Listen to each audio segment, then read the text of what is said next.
बिस्मिल्लाहिर्रहमानिर्रहीम। अस्सलाम वालेकुम। हाँ जी बच्चों, क्या हाल चाल हैं जी।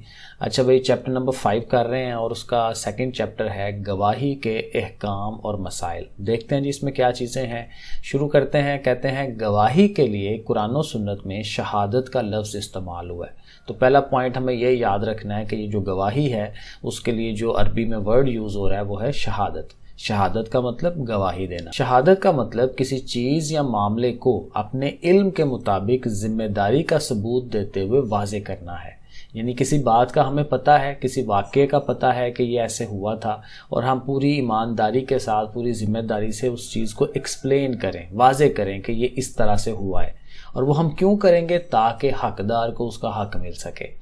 जो बंदा राइट पे है वो ज़ाहिर है कि हम बता सकें कि ये बंदा ठीक है, सही है, और दूसरा बंदा गलत है। तो अपनी पूरी जिम्मेदारी के साथ अपने उस वाक़ये को बयान कर देना। गवाही में दो बातों का ध्यान रखना ज़रूरी है। कौन सा? किसी वक़ुआ का बग़ौर मुशाहिदा करके उसको दिलो दिमाग में बिठा लेना कि कोई वाक़या हुआ और उसको सही तरह ध्यान से देखा और अपने जहन के अंदर उसको बिठा लेना पहले, क्योंकि ज़ाहिर बाद में बताना है। और फिर दूसरी बात क्या है कि मामले को काजी और जज के सामने, ज़ाहिर है कि जो बंदा जज बना हुआ है, जो बंदा दो लोगों में फ़ैसला करवा रहा है, तो उसके सामने फिर हमने क्या करना है? उस वाक़ये को पूरी ईमानदारी के साथ, दयानतदारी के साथ उसको पेश कर देना। अपनी तरफ से कोई बात उसमें नहीं डालनी। गवाही देने वाले को गवाह कहते हैं। ये तो आसान सी चीज़ है, ज़ाहिर है गवाह उसी को कहते हैं कि जो गवाही दे रहा है, जो शहादत दे रहा है। मामलात की नोयत के पेश नज़र गवाही का हुक्म भी बदलता रहता है। जब गवाही देने वाला कोई और ना हो और मामला दो गवाहों को मालूम हो तो उस वक़्त गवाही देना फ़र्ज़ हो जाता है। ये देखें, बड़ी अहम बात है कि एक दो बंदे को ही पता है कि ये बात ऐसे हुई है और किसी को नहीं पता, लेकिन जो हकदार है वो बेचारा अपना हक लेना चाह रहा है, तो वो कहाँ से अपने गवाह पेश करेगा? तो जिनको पता है उन पे फिर फ़र्ज़ हो जाता है। जैसे नमाज फ़र्ज़ है, बाकी चीज़ें, तो ये भी फ़र्ज़ हो जाता है कि आपको लाजमी वो जाके बताना है। और जब गवाह को गवाही देने के लिए बुलाया जाता है तो गवाही छुपाना जायज़ नहीं है। ठीक है ना? सो जो एक्चुअल है वो बता देना चाहिए। जब बहुत सारे लोग मामले और पेश आमदा वाक़ये से बाखबर हों, यानी खुले माहौल में वो बात हुई है, सारे लोगों को पता है, ठीक है, तो फिर गवाही जो है फ़र्ज़ नहीं रहती बल्कि मुस्तहिब के दर्जे में आ जाती है कि जिसका ज़ाहिर है कि सवाब तो होगा आपको, लेकिन अगर आप नहीं बताते फिर भी मसला कोई नहीं है, क्योंकि और लोग बताने वाले मौजूद हैं। तो इरशाद बारी ताला है कि जब भी गवाहों को बुलाया जाए तो वो इनकार ना करें। अल्लाह ताला खुद ये कह रहे हैं। गवाही छुपाने की ममानियत के हवाले से इरशाद बारी ताला है, और गवाही को मत छुपाओ, और जिस किसी ने इस गवाही को छुपाया तो बेशक उसका दिल गुनाहगार है, और जो कुछ तुम लोग करते हो अल्लाह उसे खूब जानने वाला है। तो बेसिक पॉइंट यही बताया जा रहा है कि जब हमें पता है एक चीज़ का कि ये इस तरह हुई है तो उसको लाजमी आगे बताना चाहिए। ये एक किस्म की अमानत होती है किसी बंदे की। इस्लाम में शहादत अमानत की तरह, ये वही बात आ गई कि जिस तरह बाकी अमानतें पूरी करना लाजम है, बिल्कुल उसी तरह गवाही देना भी एक अमानत है जो अदा करना नहायत ज़रूरी है। गवाही देना बाज़ औक़ात आंखों देखा वाक़या बयान करना होता है, जिसको ऐनी शहादत कहते हैं। अब ये उसकी टाइप्स आ गई कि शहादत जो है या जो गवाही है वो किस किस तरह की हो सकती है। खुद से देखा है हमने तो उसको हम कहते हैं कि हम ऐनी शहादत दे रहे हैं। ऐन मतलब आंख को कहते हैं। बाज़ औक़ात गवाह किसी चीज़ को सुनकर शहादत देता है। हमने कुछ चीज़ें सुनी हैं, कुछ बातें सुनी हैं और वो सुनी हुई बात हमने आगे पहुंचा दी है उनको, तो उसको हम कहते हैं समई शहादत। और जब वो किसी शख्स को अपनी शहादत की गवाही पर गवाह बना देता है, यानी कि हम आगे से किसी को बता देते हैं कि भाई ये बात तुम जाके बताना कि ये ऐसे ऐसे हुई है, और वो दूसरा बंदा आगे जाके बताता है, तब उसको शहादत अलल शहादत कहते हैं। शहादत के ऊपर शहादत, यानी गवाही पर गवाही, कि एक बंदे को पता है वो अगले को कहता है, वो आगे से जाके उनको बताता है, जज को बताता है। गवाही देना चूँकि एक आला मनसब और मर्तबा है, इसलिए गवाही देने के लिए ये शर्त है कि गवाह मुसलमान, आकल, बालिग और आदल हो। ठीक है, ज़ाहिर है कि ये शराइत में के अंदर आ जाता है कि गवाही देने वाला की क्या शर्त होनी चाहिए, कि अक्लमंद होना चाहिए, उसको बड़ा होना चाहिए, बालिग हो, 16-18 साल से ऊपर हो, और आदल भी हो। और अगर दो गवाह मौजूद नहीं हैं तो एक मर्द और दो औरतों की गवाही भी कबूल की जाएगी, यानी कि एक मर्द के साथ जो है दो औरतों की गवाही। तो इरशाद बारी ताला है, और अपने मर्दों में से दो गवाह बना लिया करो।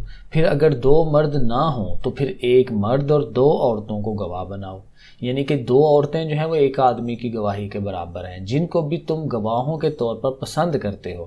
اگر ان دونوں عورتوں میں سے ایک بھول جائے تو دوسری اس کو یاد دلا لے۔ تو یہ بھی 2 عورتیں وہ رکھنے کا ان کا یہی پوائنٹ ہے کہ ایک کو اگر تھوڑا بھول رہا ہے تو دوسری بتا دے گی کہ بھائی یہ اس طرح سے ہوا ہے، اور جب بھی گواہوں کو بلایا جائے تو وہ انکار نہ کریں۔ یہ ظاہر ہے پہلے بھی بات ہوئی ہے۔ گواہی کی اہمیت واضح کرتے ہوئے نبی کریم صلی اللہ علیہ وسلم نے ارشاد فرمایا، اگر لوگوں کو محض دعوے کی وجہ سے سب کچھ دے دیا جائے تو کتنے ہی لوگ خون اور مال کا دعویٰ کر ڈالیں گے۔ اب دیکھیں نا، کوئی چیز بندہ کہتا ہے بھائی یہ چیز میری ہے، یہ بات ایسے ہوئی ہے، تو وہ اب بغیر گواہوں کے ہر بندہ ہی کہہ دے گا بھی یہ میری چیز ہے، یہ ایسے ہوا ہے، یہ بات اس طرح سے ہوئی ہے۔ تو اس لیے وہ نبی کریم صلی اللہ علیہ وسلم کہہ رہے ہیں کہ گواہ رکھنے ضروری ہیں۔ تو اس لیے دعوے دار کے ذمے گواہ ہیں، جس نے دعویٰ کرنا ہے کہ بھائی یہ میری چیز ہے اس طرح ہے تو اپنے 2 گواہ لے کے آئے۔ اور انکار کرنے والے کے ذمے قسم ہے، یعنی کہ ایک بندہ انکار کرتا ہے، نہیں بھائی نہیں یہ ایسے نہیں ہوا، تو انکار کرنے والا گواہ تو نہیں پیش کر سکے گا، تو وہ قسم اٹھائے گا اس کے اوپر کہ بھائی خدا کی قسم یہ اس طرح سے نہیں ہوا، ٹھیک ہے۔ تو جو انکار کرنے والا ہے اس کے ذمہ قسم ہے۔ اب نقصانات بتائیں گے کہ جھوٹی گواہی جو ہے اس کا وبال کیا ہے، اس سے کیا ہوگا۔ رسول اللہ صلی اللہ علیہ وسلم کا ارشاد ہے کہ جھوٹی گواہی بت پوجنے کے برابر ہے۔ ایسے ہی جیسے یہ شرک ہی ہو گیا نا، پھر بتوں کو آپ پوج رہے ہیں۔ جھوٹی گواہی بت پرستی کے برابر قرار دی گئی، جھوٹی گواہی شرک کے برابر قرار دی گئی۔ 3 بار یہ فرما کر حضور اکرم صلی اللہ علیہ وسلم نے یہ آیت پڑھی کہ اللہ فرماتا ہے بتوں کی ناپاکی سے بچو اور جھوٹی باتوں سے پرہیز کرو۔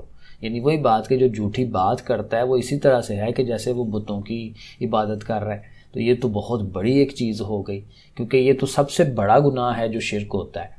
تو جھوٹی گواہی دینا جو ہے وہ شرک کے برابر کی جا رہی ہے۔ سچی گواہی سے معاشرے میں امن قائم ہوتا ہے، بھائی چارے کے جذبات فروغ پاتے ہیں، ظاہر ہے مل جل کے رہیں گے، ایک دوسرے پہ اعتماد ہوگا کہ بھائی میرے ساتھ کوئی چلنے والا موجود ہے، ایک دوسرے کے لیے احسار کا جذبہ پیدا ہوگا۔ رضائے الہی یعنی اللہ تعالیٰ کو خوش کرنا جو ہے اس کا حصول ممکن ہونے کے ساتھ ساتھ احساس ذمہ داری جیسے احساسات فروغ پائیں گے۔ ہمیں ہوگا کہ بھئی ہمارے اوپر ذمہ داری آتی ہے، جہاں پہ کوئی ظلم زیادتی ہو رہی ہے تو وہاں پہ آپ جا کے بتائیں کہ یہ بات غلط ہو رہی ہے، جبکہ جھوٹی گواہی سے اللہ تعالیٰ ناراض ہوتا ہے، دشمنیاں فروغ پاتی ہیں اور معاشرے میں بے سکونی پیدا ہوتی ہے، معاشرہ بدامنی اور ظلم کا شکار ہو جاتا ہے، کیونکہ جہاں پہ عدل نہیں ہونا، جہاں پہ ظالم کو جو ہے اس کا بدلہ نہیں ملنا، تو وہاں تو پھر وہ غلط بات ہو جائے گی نا۔ ہمیں چاہیے کہ اپنی ذمہ داری پوری کریں، سچی گواہی اور سچے جذبات کو فروغ دیں، کیونکہ پیچھے بات وہی ہے، سچائی، ہمیشہ سچ بولنا۔ تو جب آپ ہمیشہ سچ بولیں گے تو جب بھی کوئی واقعہ پوچھا جائے گا تو ہم ہمیشہ سچی بات ہی بتائیں گے، تو سچی گواہی ہو جائے گی۔ نہ جھوٹی گواہی دیں اور نہ ہی جھوٹی گواہی کی تحسین کریں، جھوٹی گواہی کی تعریف نہیں کرنی۔ مشق پہ آ جاتے ہیں، درست جواب کا انتخاب کیجئے۔ گواہی کے لیے قرآن مجید میں کون سا لفظ استعمال ہوا ہے؟ ظاہر ہے شہادت۔ گواہی دینے والا شخص کیا کہلاتا ہے؟ گواہ کہلاتا ہے، یہ بھی ایزی ہے۔ کسی بھی معاملے پر گواہی دینے کے لیے مردوں کی تعداد کتنی ہے؟ 2۔ اوکے، آنکھوں دیکھا واقعہ بیان کرنا کیا کہلاتا ہے؟ عینی شہادت۔ جب صرف ایک گواہ موجود ہو تو گواہی کی کیا ہو جائے گی؟ فرض ہو جائے گی۔ آگے مختصر سوال ہیں، مثلا پہلا سوال ہے شہادت کا معنی اور مفہوم بتائیں۔ تو یہ تو بالکل وہی سٹارٹنگ والا جو سوال ہے جو شروع میں 2 لائنیں آتی ہیں، یہاں سے لے کے یہاں تک ہم کر لیں گے کہ گواہی کے لیے قرآن و سنت، کیونکہ اسی میں وہ سارا ایکسپلین کیا ہوتا ہے نا، کہ جو ٹاپک شروع ہو رہا ہوتا ہے وہ وہاں پہ ایکسپلین کیا جاتا ہے۔ کویسچن نمبر 2 دیکھتے ہیں، مرد اور عورت کی گواہی کے بارے میں اسلامی احکام کیا ہے؟ تو وہ وہی تھا نا کہ 2 مرد ہونے چاہیے، اور اگر ایک اور مرد نہیں ہے تو 2 عورتیں لے لیں۔ تو یہ یہاں سے آپ کر لیں کیونکہ یہ قرآن مجید کا ترجمہ ہے، اور اپنے مردوں میں سے 2 گواہ بنا لیا کرو، ٹھیک ہے نا۔ یہاں سے لے کے تو ایک بھول جائے تو دوسری یاد کرا دے، یہاں تک بنتا ہے، ورنہ آپ یہ اگلے لائن بھی بیچ میں ڈال لیں، انکار نہ کریں، ورنہ یہاں تک پرفیکٹ بنتا ہے تو کہ دوسری اسے یاد دلائے۔ 2 ہو گئے۔ تیسرے پہ آتے ہیں، تیسرا کیا ہے جی؟ یہ ہے گواہی کے دوران میں کن 2 باتوں کا خیال رکھنا ضروری ہے۔ تو یہ جو شروع میں ہی تھا، یہ میں نے یہاں پہ کہیں غلط کیا تھا، آگے چلتے ہیں، یہاں پہ ہے، یہ دیکھیں یہاں اس نے لکھا ہوا کہ گواہی میں 2 باتوں کا دھیان رکھنا ضروری ہے۔ یہ پراپر آنسر ہے اس کا، ٹھیک ہے، کہ کسی وقوع کا بغور مشاہدہ کرنا، یہاں تک آپ کریں، پوری طرح دیانتداری سے پیش کرنا۔ تو یہ جو 2 پوائنٹ وہ بتائے ہوئے ہیں، یہ ہمارا کیا ہے؟ کویسچن نمبر 3 का आंसर ये बनता है। यहाँ कहीं मैंने 3 का निशान लगाया था, ये गलत है, ये 3 का नहीं है। आगे चलते हैं, क्वेश्चन नंबर 4 क्या चीज़ है वो देख लेते हैं। ऐनी शहादत और समई शहादत, ये तो हमें वैसे ही ज़ुबानी याद हो जाता है। ऐनी होता है आँख से देखने वाली, कि जो वाक़या आँख से देखा है वो बता दें, और समी होता है जो आपने सुना और सुन के जो है आगे किसी को बताना। तो ये यहाँ पे है, ये देखें क्वेश्चन नंबर 4, गवाही देना, बाज़ औक़ात आंखों देखा, ये लिखें, और साथ ये जो सुनकर शहादत देना उसे समी शहादत। तो ये यहाँ तक ये बड़ा परफेक्ट आंसर बन जाता है। क्वेश्चन नंबर 5 पे आ जाते हैं। 5 है सच्ची और झूठी गवाही के 2 असरात बताएं। सच्ची गवाही देने से क्या होगा, झूठी गवाही देने से क्या होगा, तो ये यहाँ पे आ जाता है एंड पे, कि सच्ची गवाही से मुआशरे में अमन कायम होता है, भाईचारे के जज्बात फ़रोग़ पाते हैं। चूँकि 2 पॉइंट देने हैं तो इतने ही लिख लें, और झूठी के यहाँ से आ जाएं, जबकि झूठी गवाही से अल्लाह ताला नाराज़ होता है, दुश्मनियाँ फ़रोग़ पाती हैं। ठीक है, तो 2 पॉइंट दोनों के दे दें तो ये आपका ये शॉर्ट क्वेश्चन भी बन जाएगा। और लास्ट पे जो है एक ही लॉन्ग क्वेश्चन है, कुरान और सुन्नत की रोशनी में। ये हर दफ़ा इसी तरह का सवाल देते हैं लॉन्ग, के कुरान और सुन्नत की रोशनी में वो जो भी टॉपिक हो, गवाही की अहमियत वाज़े करें। तो जहाँ से आयात शुरू होती हैं ना, वहाँ से आप शुरू हो जाया करें। तो ये भी देखें, यहाँ से शुरू हो जाता है, इरशाद बारी ताला है, तो इसमें ये सारा लिखते जाएं। अब ज़ाहिर अरबी तो नहीं लिखनी होती ना, सिर्फ मीनिंग करने होते हैं, तर्जुमा सिर्फ। अब ये सारा नहीं लिखना, जब ये नीचे लिखेंगे जब भी गवाहों को बुलाया जाए और गवाही को मत छुपाओ, ये सारा करेंगे, आयात नहीं लिखते। ठीक है, ये सारा लिखते हुए आएँ, ठीक है, सारा लिखें और यहाँ तक कर लें। वरना ये है कि ये जो है ना झूठी गवाही का वबाल, ये भी वैसे इसमें वो कुरानी आयात ही हैं, ये नबी करीम सल्लल्लाहु अलैहि वसल्लम का इरशाद ही है। तो यहाँ तक अब आ जाएँ सूरह हज तक, 30 तक, ये यहाँ तक, ठीक है ना। तो यहाँ तक अगर आप कर लें, अगर ज़्यादा लगता है तो ये उस ऊपर रह लें, सही बुखारी तक रह लें। तो ये बहरहाल अब देख लें कहाँ तक आपको करना है, इधर तक मेरे ख्याल में होना चाहिए। तो ये आपका लॉन्ग क्वेश्चन हो गया। ठीक है जी बच्चों, फिर ओके, अल्लाह हाफिज़।